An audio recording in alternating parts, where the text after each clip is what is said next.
Mankind has been waging violence against each other for centuries. The first documented war, meaning a conflict which we have written records, is generally considered to be the war between Sumer and Elam around 2700 BCE in Mesopotamia. The World History Encyclopedia states that the Sumerians, under the command of King Embegariasi of Kish, defeated the Elamites in this war and carried away spoils. While this marks the earliest recorded war, archaeological evidence suggests that organized violence and conflicts between groups likely occurred much earlier, even in prehistoric times. We found evidence of massacres and fortified settlements dating back much further, but without the detailed written accounts of battles, leaders, or outcomes that define the Sumerian-Elamite conflict. By now, we can see that war is an enduring, perhaps inevitable, part of the human experience. And while your country may be at peace, it's crucial to remember and pray for those in turmoil. A world engaged in strategic strife, the media often directs our attention to specific conflicts, but a deeper look reveals a more pervasive and interconnected web of strategic conflicts over disputed territories, historical grievances, and raw power grabs. When we consider these lesser known or often downplayed struggles alongside the prominent ones, the phrase World War III takes on a chilling new significance. A world war is not just one massive front, but multiple nations fighting and warring, sometimes as coalitions, sometimes by their lonesome. The United States has recently been tagged in to deliver a decisive blow against Iran, a move reminiscent of a tag team match. What's the latest where you are? Yeah, Hannah, I mean, just the big takeaways from those comments that were made by the defense secretary just a short while ago. I mean, you listen to the scope of this operation here, some facts that you pointed out, that this took months in order to get to this point.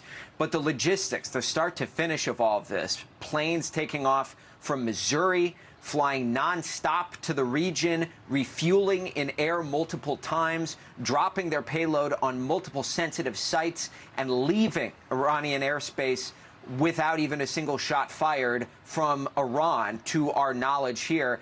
There's certainly a direct operation and direct strategic goals that come from that, but there's also the implicit message that the United States attempted to and likely did send with that operation there, is that it is their position that they can touch anywhere in Iran, and they have the capabilities to do it all the way from Missouri to some of the most fortified positions in Iran. India unleashed missile barrages on Pakistan following an attack on its citizens, reigniting a long-standing historical animosity between the two nuclear-armed rivals. Near a tourist town in Indian-ruled Kashmir have been shot and killed in a terrorist attack, marking an escalation in violence in the region. Tonight, the death toll stands at 26, with 17 people injured. Tourists targeted. Gunfire piercing the tranquility near the resort town of Pahalgam in India-controlled Kashmir. Victims shot at random by a handful of gunmen. The militant group Kashmir Resistance has claimed responsibility, angry over Indian settlement in the Himalayan region that's ruled by both India and Pakistan. The area is popular with holidaymakers and, until now, had largely been spared from violence. From India's Prime Minister Narendra Modi, those behind this heinous act will be brought to justice. They will not be spared. Their evil agenda will never succeed. Russia's invasion of Ukraine continues into its third year, a brutal conflict with far-reaching geopolitical implications. The Russian military launched more than 100 ballistic and cruise missiles into Ukraine last night. President Biden says with that, President Putin declared his war. Putin's aggression against Ukraine will end up costing Russia dearly, economically and strategically. We will make sure of that. A senior defense official telling ABC News the president is sending an additional 7,000 troops heading to Germany to reassure NATO allies. President Biden earlier today meeting with his counterparts of the G7, agreeing to move forward on what he calls devastating packages of sanctions and other economic measures to hold Russia to account. This as a minority of the 150,000 Russian troops continue to advance into Ukraine from the east, from Belarus in the north, and from the south in Crimea. Overnight, Russian President Putin declaring the beginning of what he calls a special military operation in Ukraine. Ukrainian officials now reporting Russian troops have reportedly taken full control of the exclusion zone around Chernobyl nuclear power station, including the plant itself. Troops also seizing an airport less than 20 miles away from Ukraine's capital of Kyiv. President Zelensky addressing his people today, saying what we're hearing was the sound of a new Iron Curtain lowering and closing Russia away from the civilized world. He also added that while Ukraine has suffered losses, they are fighting back and have captured some Russian soldiers. Many Ukrainians in several cities are preparing for the uncertainty ahead, lining up to withdraw money from banks and stocking up on gas and other supplies. Western Ukraine and Poland are also bracing for an influx of refugees. Civil wars and insurgencies plague parts of Africa and Asia, with ongoing struggles in Myanmar and Afghanistan, often overlooked by mainstream media. China's unwavering plan for reunification with Taiwan looms large, a potential flashpoint with global, economic, and strategic consequences. Separated from China's southeastern coast by 100 miles of sea, Taiwan is a self-ruled island that China claims as its own. The Central Intelligence Agency estimates that Chinese leader Xi Jinping has set 2027 as the deadline for his military to be ready to take the island. CSIS based its war games on a hypothetical Chinese invasion of Taiwan taking place in 2026.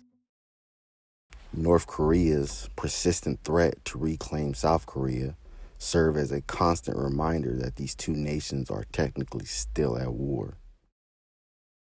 These aren't isolated incidents. They represent a complex, interconnected web of regional and international tensions, each with its own history and strategic objectives. The human cost and the call for peace. War is nothing to celebrate, whether it's in missile strikes or terrorist attacks. It's all just a shame and waste of human lives. Most of the people fighting these wars are regular individuals, people who like to laugh, hang out, and do normal things like you do. They themselves are not your enemy. In times of such widespread conflict, faith and reflection offer a path forward. Matthew 5:9. Blessed are the peacemakers, for they will be called children of God. Matthew 5:44. But I tell you, love your enemies and pray for those who persecute you. Matthew 24:6-7. You will hear of wars and rumors of wars, but see to it that you are not alarmed. Such things must happen, but the end is still to come. Nations will rise against nations, and kingdoms against kingdoms.